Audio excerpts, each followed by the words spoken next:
अनाथ कुत्ते की माँ गाय। रॉकी बस कुछ ही महीनों का था कि तब उसकी माँ मर जाती है। रॉकी का आगे पीछे कोई नहीं था। बेचारा अनाथ रॉकी इधर उधर मारे मारे फिर रहा था। एक जगह पर वो भूख के मारे रोते रहता है। माँ, माँ कहाँ हो तुम माँ? रॉकी को ऐसे रोते हुए एक गाय देख लेती है। वो गाय बहुत ही दयालु थी। उसे रॉकी पर बहुत दया आती है।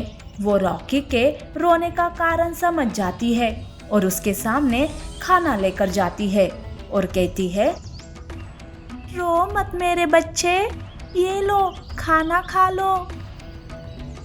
रॉकी अपने आंसू पोंछते हुए खाना खा लेता है।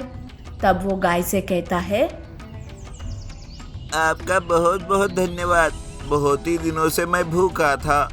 हर कोई मुझे खाना देने के बजाय मुझे हकाल देता था और मेरा मजाक भी उड़ाता था।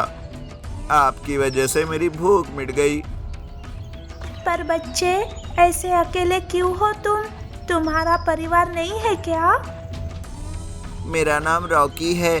मेरी माँ ने बड़े प्यार से मेरा नाम रॉकी रखा था। मेरी माँ अब इस दुनिया में नहीं है। मैं अनाथ हो गया हूँ। ऐसे कहते ही रॉकी के आंखों से गंगा जमुना बहने लगते हैं।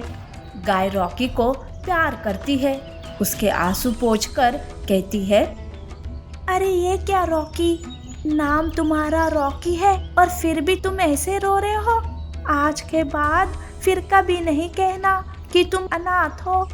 मैं हूं ना तुम्हारी नई माँ। चलो मेरे साथ।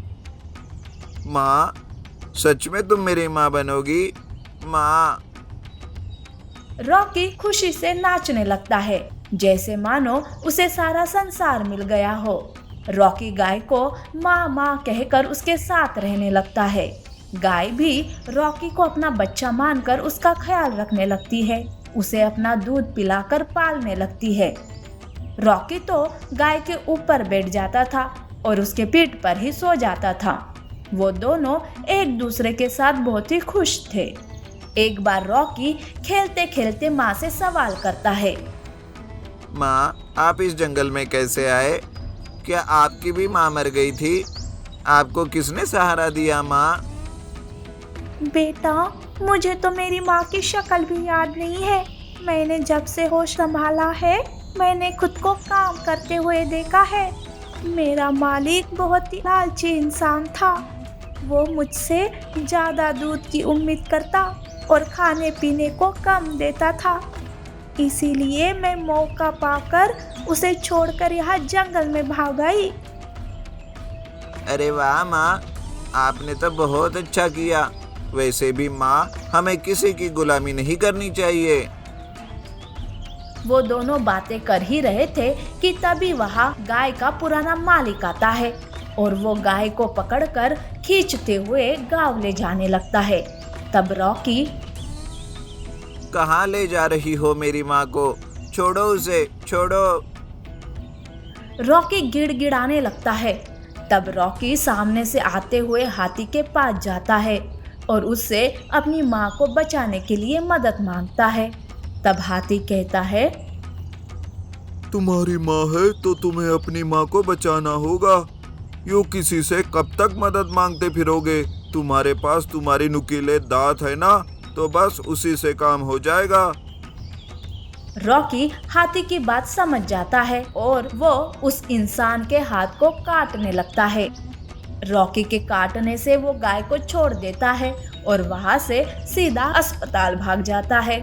गाय रॉकी के पास आकर कहती है, बेटा बेटा, सच में तुम बहुत ही बहादुर हो। अपनी अकल का इस्तेमाल करके आज तुमने मेरे मालिक से मुझे बचा लिया, नहीं तो फिर से उसकी गुलामी करनी पड़ती थी मुझे। बेटे के होते हुए भला मैं कैसे तुम्हें किसी की गुलामी करने देता माँ?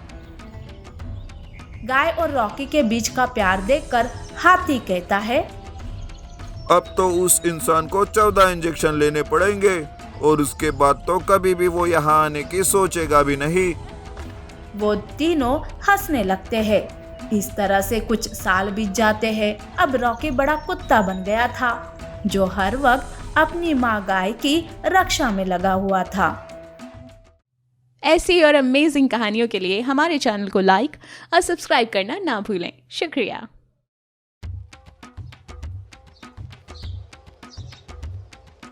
जंगल की रानी शेरनी अपने वीरू को जन्म देते ही मर जाती है, जिस वजह से शेर बहुत ही दुखी हो जाता है। नवजात शेर का बच्चा यानी वीरू को माँ का दूध नहीं मिलता है, जिस वजह से वीरू दिन ब दिन कमजोर होता जाता है। शेर को अपने वीरू के लिए बहुत ही चिंता होने लगती है। मैं अपने वीरू की देखभाल आखिर कैसे करूं?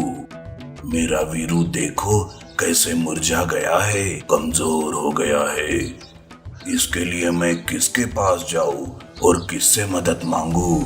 मुझे कुछ समझ नहीं आ रहा है। शेरनी तो मुझे छोड़कर चली गई, अब मैं अपने बेटे को नहीं खोना चाहता।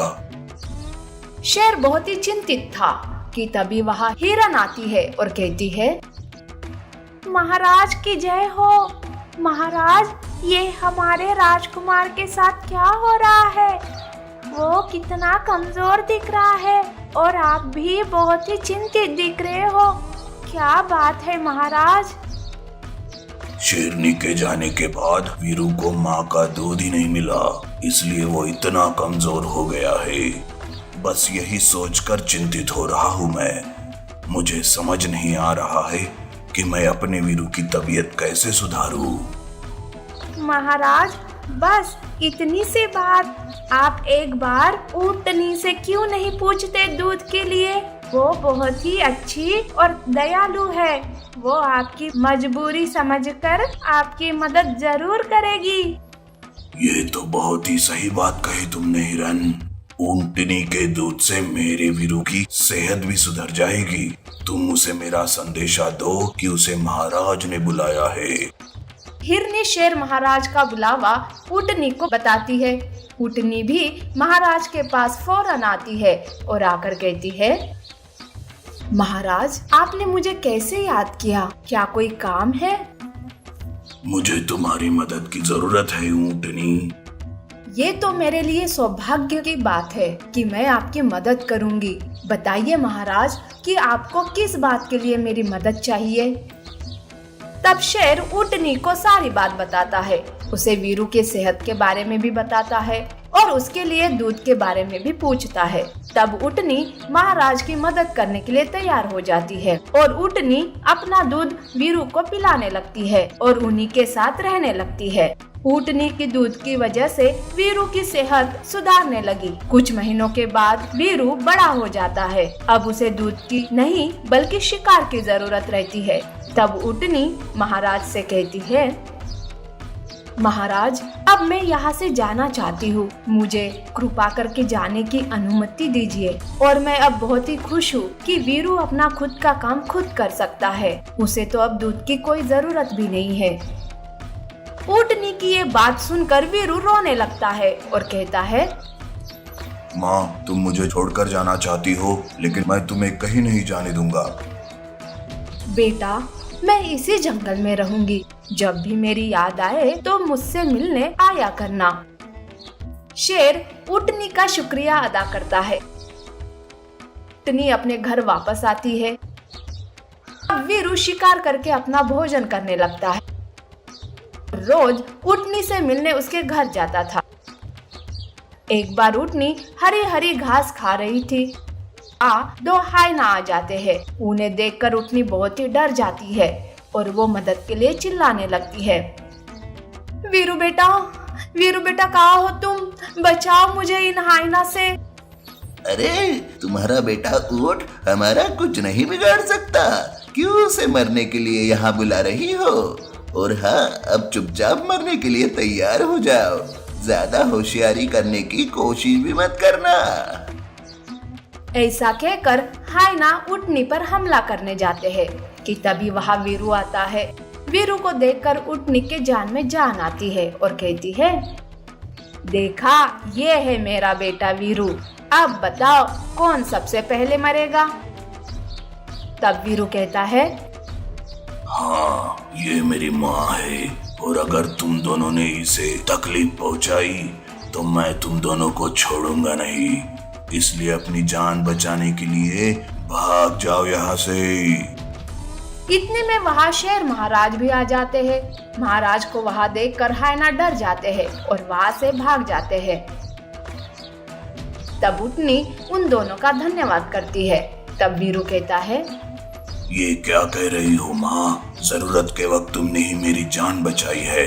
ये तो मेरा फर्ज है कि मैं तुम्हारी रक्षा करूँ। वीरू और शेर दोनों भी उटनी के रक्षा की जिम्मेदारी लेते हैं। इस तरह से वीरू हमेशा उटनी की रक्षा करता रहता था। नीति: हमें जरूरतमंद लोगों की हमेशा मदद करनी चाहिए।